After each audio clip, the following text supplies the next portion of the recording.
Hello, my dear. These are the steps that you can follow if you have a loved one who is in an abusive or toxic relationship. A lot of people go wrong on this, and it's a very difficult issue, as you may know.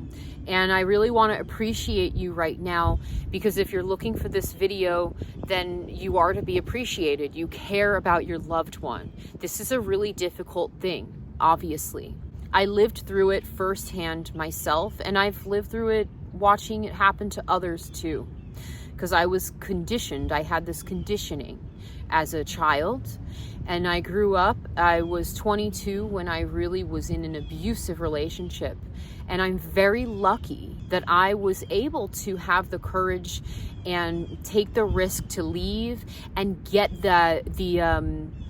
get strong in my resolute. And I could say a lot more about that.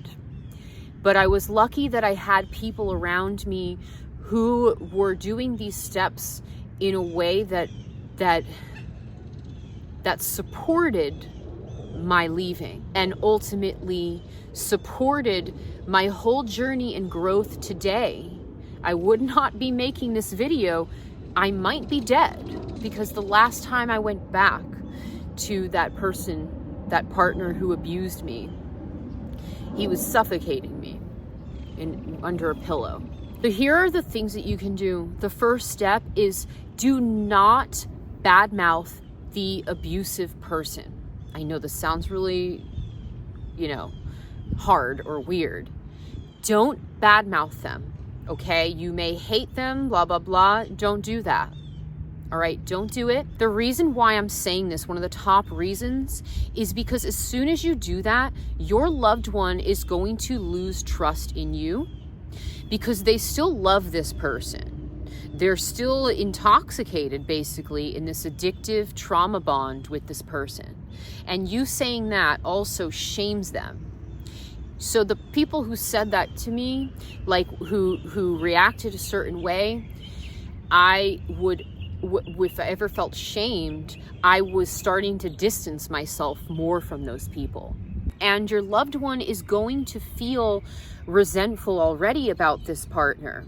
They're going to feel resentful, and you adding to it is actually not going to hold a safe container, a safe space for them. And I've got to add this other nugget in here, I feel, because so few people understand the psychology of what is going on. I feel inclined to put this in now, is that you see, when you badmouth this person that your loved one is in love with or intoxicated with, what happens is they have this hope that this person is going to change, that they're going to go back to the first week or two that they met this person, when it was totally beautiful and there was the honeymoon phase and all of that. They're hanging on to the honeymoon phase of the abuse cycle, as it's called. And so what happens is, if you're one of the people in your loved one's life who's oh, he's just a jerk, oh, blah, blah, blah, blah, blah. Now, what happens is, when the SHIT hits the fan again, an abusive incident occurs, let's say, or say they leave again, they don't want to go to you because you might be that person who, regardless if you said this in these words or they may think this, you're one of those told you so people. Do you see what I'm saying? Nobody wants to hear told you so when there's a part of this person that is still, I'm sorry, I'm going to use this word, delusional, basically, about what's going on. They're not awakened to what's going on. So you are reinforcing this shame. You're not actually offering a safe space.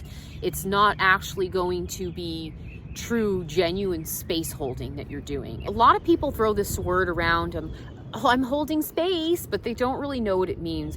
I've taken rigorous training to expand my capacity for space holding. And it's an ever blossoming practice, okay? So when you're holding space, first things first, you want to let go of judgments, and you want to make sure that you are out of this thing called the drama triangle. You can look this up. It's by Dr. Cartman, and I talk about it on this channel. I'm talking more and more about it. But this is basically the stuff of average modern life, okay? Where people are always going, until they become conscious of this and commit to coming out of this triangle, they're always doing these kinds of behaviors and these roles. And even we do it internally. And let's explain this. I have a diagram here. You might be going into the role of the rescuer. This is often what's happening when we have a loved one who is going through an addiction. And if the addiction gets really bad, usually this happens a lot with substance abuse, they may get really nasty and become the persecutor. Like they're persecuting others and blaming them.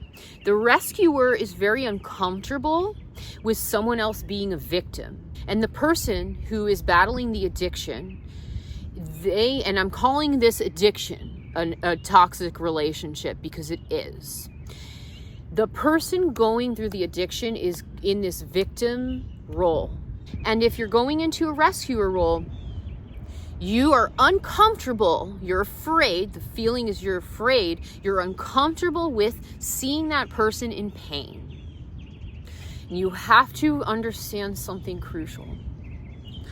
As hard as this is that sometimes we're in a certain frequency till we grow to a certain, and we clear out our wounds and we heal them enough.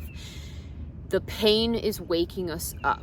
And what I also am emphasizing is that we all make conscious and unconscious choices all day long. We're going to be making unconscious ones till we ascend off this earth. I don't know when it exactly stops. Maybe we're still doing it in the next life somewhere else.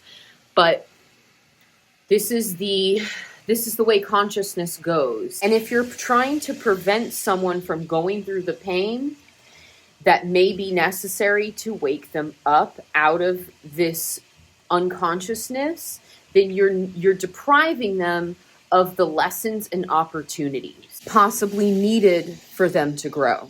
And I'm not saying let them get hurt, okay? This is a tough thing to explain, and it's so nuanced. So I'm like, am I trudging into sticky waters here? Sticky, muddy waters, whatever. But there's a difference between helping and enabling someone. And this, I could do a whole video on this in and of itself. But when you're holding space, it's not about enabling. And this is why you listen. You try to practice non-reactivity, compassion, acceptance that everyone is on their path.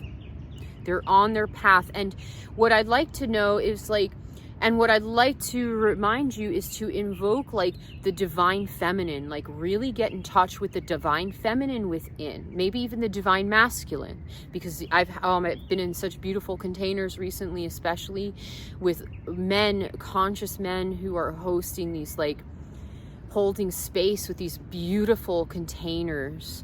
And it's just so gorgeous, the presence of the divine masculine too. But if you connect more with the divine feminine, it's like this nurturing presence, but reminder that the divine feminine, she has boundaries. She's not a pushover, and you may have to have boundaries too in this relationship. I mean, you probably will. And I'm going to get to that in a moment.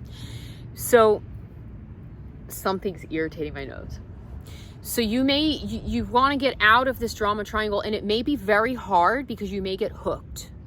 And this is where there's a practice, actually, there's different energetic and different practices of getting out of the triangle. And it helps to, ground yourself and center yourself. As you're holding space, it helps to have time boundaries maybe with this person in your life. You may feel bad for doing so. It really, when you're being a space holder, having boundaries and doing extra self-care is essential. You have to do it, or you will burn out. You may even get resentful and become the responsible victim. where now you were doing it out of the kindness of your own heart. Maybe you were actually feeling obligated, you felt scared, right?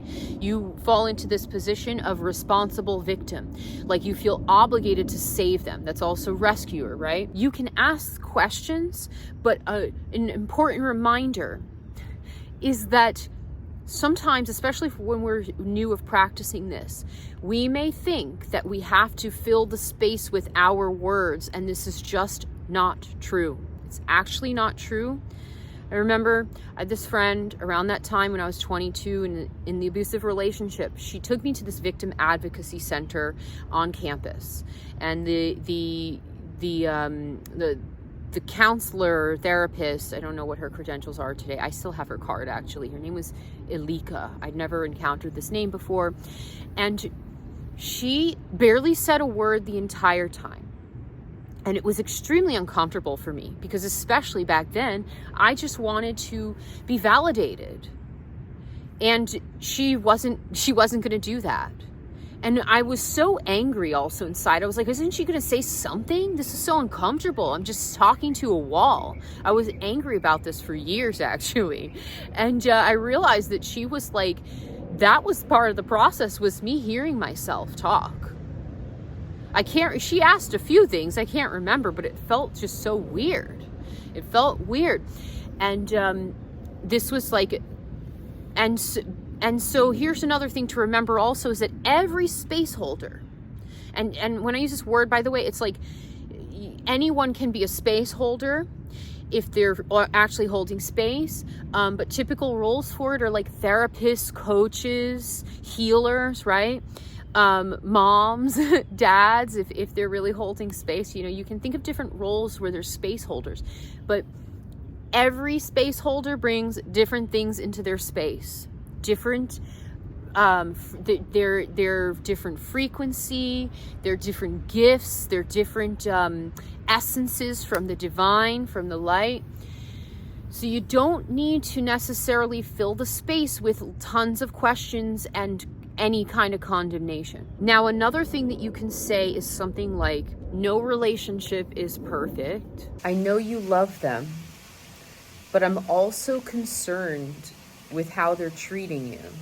Maybe, maybe not. You can cite an example of what you've seen so that they can start to become aware of it.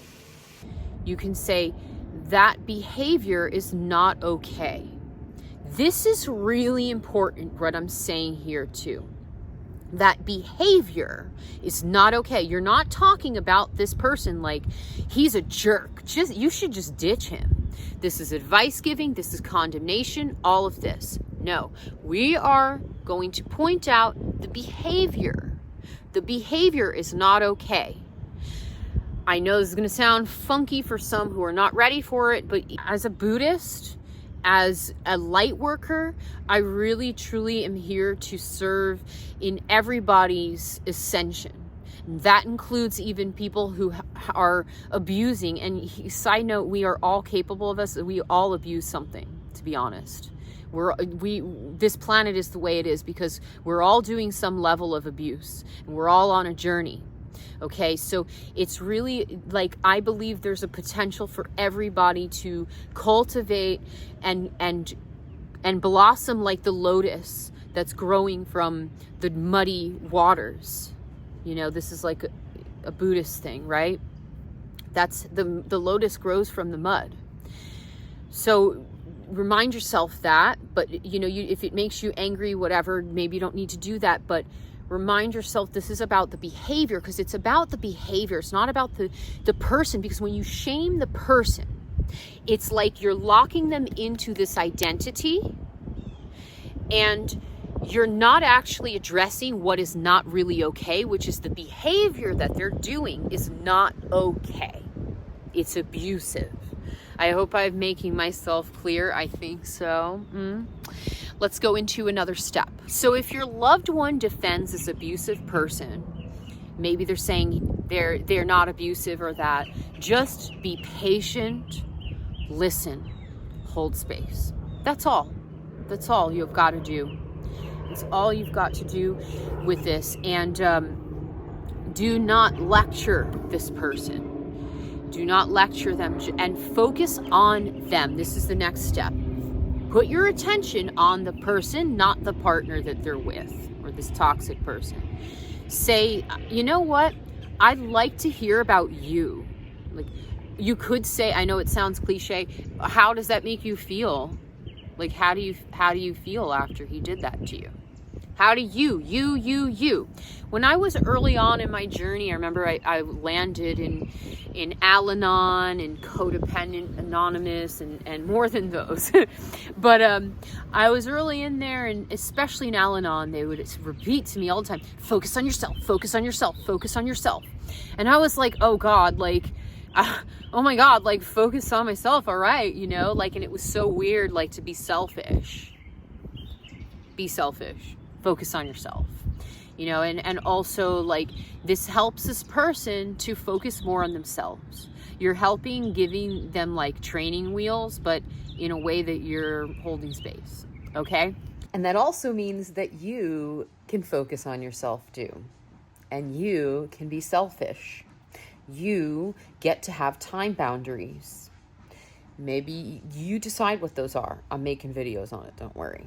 Stick around. So if this loved one leaves and then goes back, they may go through many cycles of going back to this abusive person. Just be patient and avoid this being like, if you go back to them, I'm done. Don't do that, all right? Just be patient, and love is patient. Love is kind. I do like those parts of the passage. You can reassure them, like, I'm always going to be here for you. Don't make promises, though, that you can't keep, or because this person, maybe they, you know, if sometimes what usually happens, usually the case, if someone is in an abusive relationship, they've already had this childhood of trauma, usually. Okay, and they have all these patterns, and they have a lot of abandonment issues, maybe a lot of different issues, wounds of abandonment, and they're afraid that this person's going to leave them. They're afraid to leave this person, maybe, you know, it could go both ways. So don't make promises that you can't keep, right? But be supportive in a way that's genuine to you. And also, once again, that means having boundaries. I said I was going to get to this earlier, right? Having boundaries. I want to say this thing to you. This is also something you've drawn into your field to heal something here, to grow in something in relationship, and maybe to learn what it is to actually be supportive and not to enable, or it could be all kinds of lessons, opportunities. See yourself as a conscious creator instead of a victim of this, okay?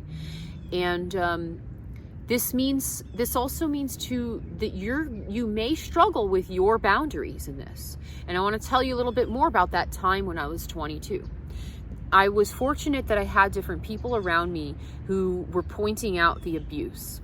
And some of these people I lost as friends. And I will tell you, this was essential. I believe this was essential for their journey of boundaries, to let me go. I know it was essential, actually, because I made amends with some of these people, because that's part of my process. That was part of working the 12 steps back in the day when I worked them. And I remember I had this manager. She was sort of prying a little bit and doing a little bit of a rescuer role. Sometimes she was helpful, sometimes she did that, but she pulled the plug and she fired me. I had never had a single write-up. I was going through this horrible time. And I went in and reacted out of anger that day in the coffee shop, because that's what can happen. It may happen, actually. I'm digressing, but it may happen for years after, as this person is healing. Now the resentment's bubbling up, and they're releasing anger. This is what happens to people who come out of codependency, for example. Now they're angry. It's part of the journey, actually. Years later, when I was making amends, I called this manager from all the way in Korea. She picked up and I made this amends, and we actually shared. It was very touching. She said, firing you was, I feel like I'm going to cry as I'm saying this. She said,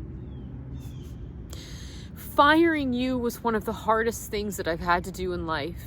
You were such a great you were so great to the store. You're so good at your job. And I hated to do it, but I knew that this was going to push you more to get out of this relationship you were in and to like push me more to my rock bottom. And it was like, wow, you know, fortunately I was able to grow from these blows of the ego. And there was another girl I worked with who was extreme, like such a gift on my journey. She was I think she was the first person I ever bonded with about childhood sexual abuse that was done to me by someone in my family. And it had happened to her with her father. And she was shameless about it. She had been like adopted as a child by like 2 lesbian therapists. So this girl would come into the store and be like, I feel terrible today. Like, she was just funny about it and like just open. And she was someone who was helping me. She took me to my first Codependence Anonymous meeting. And she did the work that she was meant to do. And then when he was sending her threatening things, this partner, and I had a falling out with her with the firing on that day. It was directed at her, the anger. She put her boundaries down and she ended the friendship. And I honor her today. I've continuously honored her after all these years. So this is what I want to say. And there's another few steps here. If this person is in immediate danger, call the police. Yeah. I know we've lived in a society the last few years where a lot of people are like, F the police and all this. You won't find me saying that. I'm not a black and white thinker anymore. That is not a hill I'm dying on.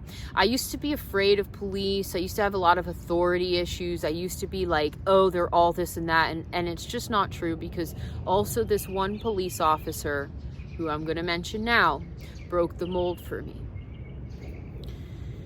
Some of them are not psychopaths. Same as military. Not everyone in the military. There are definitely psychopaths in the military. There are definitely psychopaths in a lot of different professions. But there's also some who are not. And so the police are there to take care of this domestic violence, for example, if that's what it is.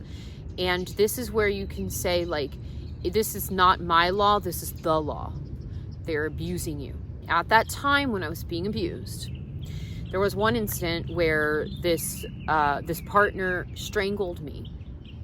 And after they strangled me and they left with their friend, I went for a walk and I called a friend on the phone. This was a friend who was living all the way in California. And I think I called them because I wanted someone who was out of the situation and wouldn't judge. And I remember feeling like I just wanted to talk and like disperse the energy and not think about what happened or something, gloss over it. But immediately when I started talking, I told her, I confessed, like, he did this and now this happened. Like, he strangled me and blah. And she's like, he did what? And she made me say it again. And she was like, okay, whoa, hold on. And she put her boyfriend at the time on the phone. And this guy had lived through his mother being abused a lot. And he knew exactly what to do. And he said, we need you to call the police. And we need you to report this. And we're not going to stop calling you back until you do this. Like, will you do this? And it was one of the hardest things to do in my life. Okay, it was so hard. It was so hard. But I did it. And I called them back and I told them. And when the cop came, the cop said, I said, no, please don't arrest him. Like, I'm ruining his life. Yeah, I'm the one ruining his life. This is how disorientated the mind of a person who's in an abusive relationship can get.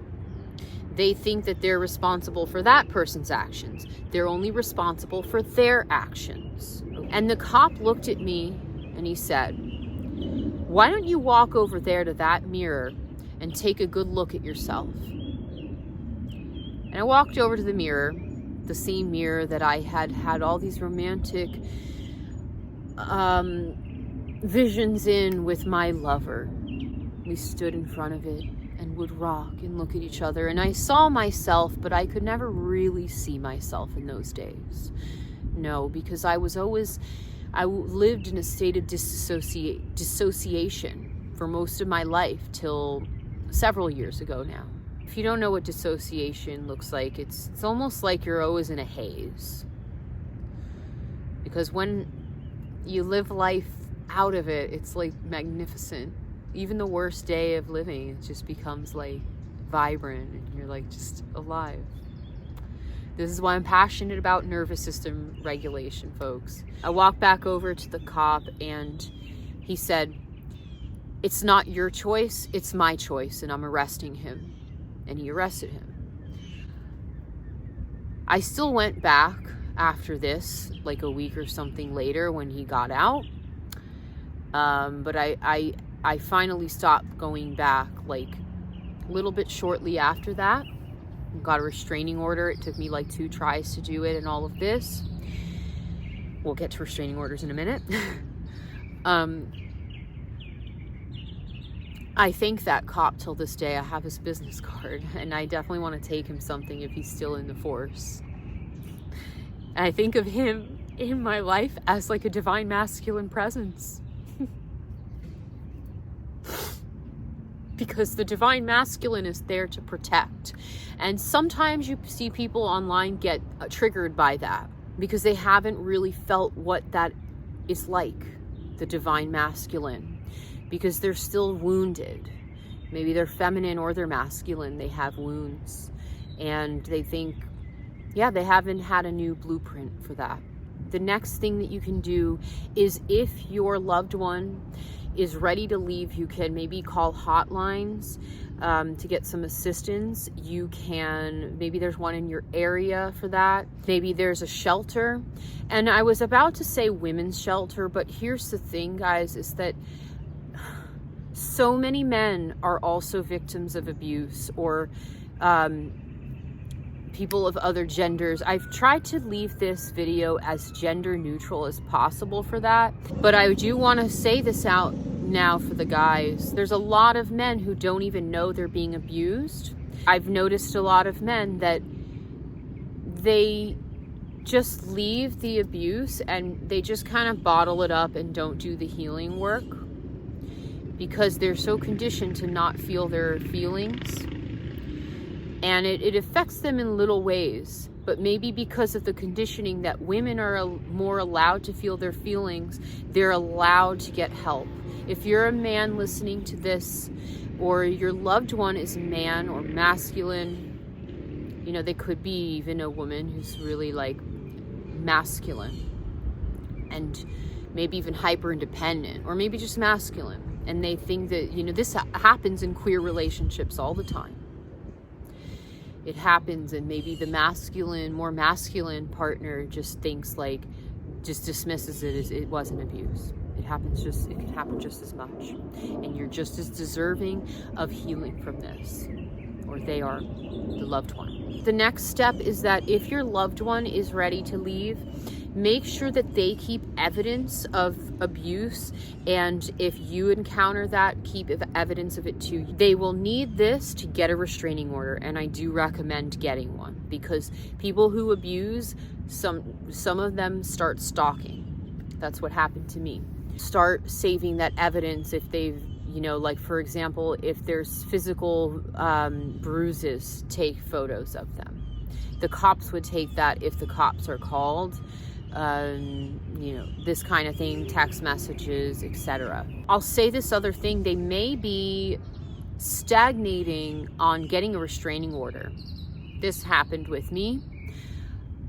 I was a little bit of a serial dater when I was trying to get out of that relationship too. I was doing anything to like distract myself, to get myself out of being attached to this person by attaching to someone else. And I was dating this couple actually at the time, and the woman in the couple encouraged me to do it, to go and get it, and said that it would be the wisest thing. And I can't explain it. I don't remember really. I wish I did for this video of why. Her support in that felt natural, but also I think there was a little bit of my own codependency back then of like approval seeking. And since I had a little bit of limerence with this girl for years, I wanted to please her. So I wanted like approval. And so that sort of like, as weird as this all sounds, I'll make videos on limerence. They're in the works. I decided to get it. It's sad that it wasn't like just for me. That's how distorted some people are who are going through who are attached to abusive relationships. Here's another thing you can do. Another thing you can do to support them is you can offer things like, do you need a prepaid phone? Would you like a ride? You know, would you like me to go with you to get the restraining order? That was really hard to do, and I did do it by myself. But this girlfriend who I'm mentioning, she followed it up. She texted me before and texted me after, like, did you do it? How do you feel? Blah, blah, blah. That was helpful. That was supportive. And so you can offer certain things, right? You can offer to hold on to stuff for them, like spare clothes, or, you know, keys, like money, maybe even heirlooms. They're not thinking straight, probably. I had people in my life who held on to heirlooms, actually some that I need to receive back from them actually after 13 years now of healing. There's people who kept these things safe for me that they would not have been safe had I left them. So, and heirlooms are special, they're important. So last but not least, release expectations. Release expectations. You're there just to support them. Don't be all dramatic about this, like good for you, and just like not support. And just remember that this is a very complex issue. It's very complex. It's not something like in the movies or whatever. Like, this can take years to heal. This is a journey.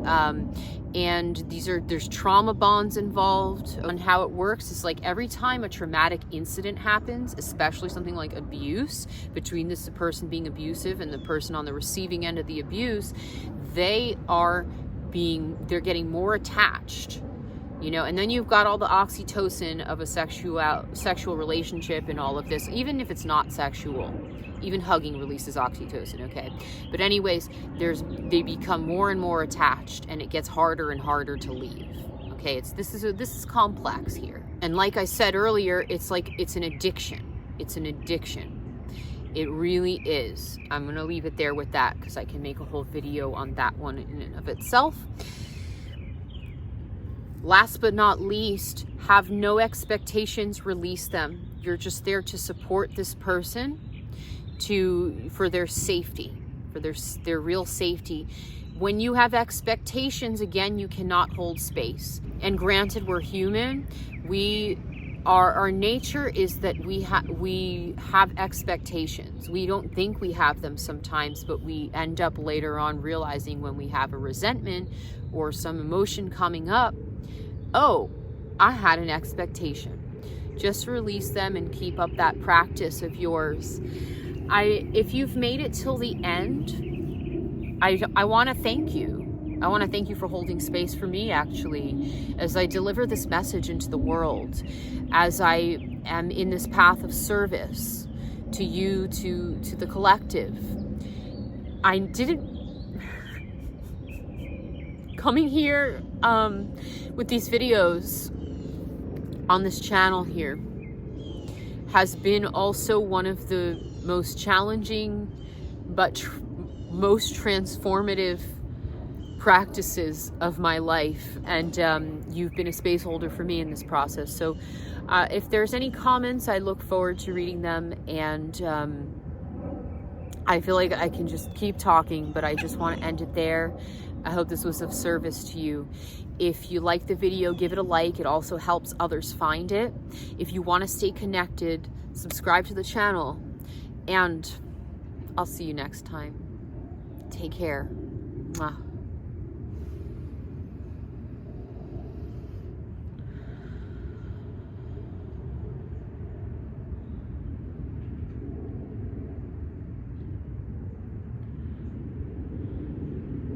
May this prayer find your way, your loved one's way. May you receive it if you so desire. For safety, true essence of love,